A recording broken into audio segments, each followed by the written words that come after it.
ഗുജറാത്തിലെ സൂറത്തിൽ മലയാളി വിദ്യാർത്ഥി ആത്മഹത്യ ചെയ്തു. സൂറത്ത് SVNITയിലെ ബിടെക് 3-ാം വർഷ വിദ്യാർത്ഥി തൃശൂർ സ്വദേശി അദ്വൈത് നായരാണ് മരിച്ചത്. ഹോസ്റ്റൽ കെട്ടിടത്തിൽ നിന്നും താഴേക്ക് ചാടുകയായിരുന്നു. ചികിത്സ വൈകിയെന്നാരോപിച്ച് ക്യാമ്പസിൽ വിദ്യാർത്ഥികൾ പ്രതിഷേധിച്ചു.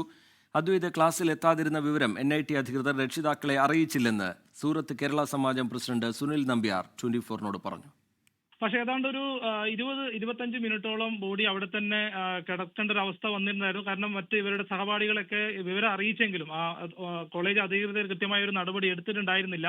അല്ലെങ്കിൽ അപകടം നടന്നതിന് ശേഷം എത്രയും പെട്ടെന്ന് ഹോസ്പിറ്റലിൽ എത്തിക്കാൻ അവരുടെ ഭാഗത്തുനിന്ന് ഒരു വലിയ വീഴ്ച സംഭവിച്ചു. അതോടൊപ്പം തന്നെ ഈ ഒരു 2-3 മാസക്കാലമായി കോളേജിന്റെ ക്യാമ്പസിനകത്തുള്ള ആ ഒരു ഹോസ്റ്റൽ ഉണ്ടായിട്ട് കൂടി ഈ വിവരം ക്ലാസ്സിൽ വരുന്നില്ല എന്നുള്ള വിവരം രക്ഷിതാക്കളെ അറിയിക്കുന്ന കാര്യത്തിലും കോളേജ് അധികൃതരുടെ ഭാഗത്ത് വലിയൊരു വീഴ്ച സംഭവിച്ചു എന്നുള്ള കാര്യമാണ്. ഈ രണ്ട് കാര്യങ്ങളിലും കൃത്യമായ അന്വേഷണം നടത്തണമെന്നുള്ള ആവശ്യം ലോകത്തെവിടെയായാലും ഏത് സമയത്തും 24 വാർത്തകളും ഓഗ്മെന്റഡ് റിയാലിറ്റി പാക്കേജുകളും എക്സ്പ്ലെയിനറുകളും വിശദമായി കാണാൻ ഞങ്ങളുടെ യൂട്യൂബ് ചാനൽ നിങ്ങൾക്ക് സബ്സ്ക്രൈബ് ചെയ്യാം.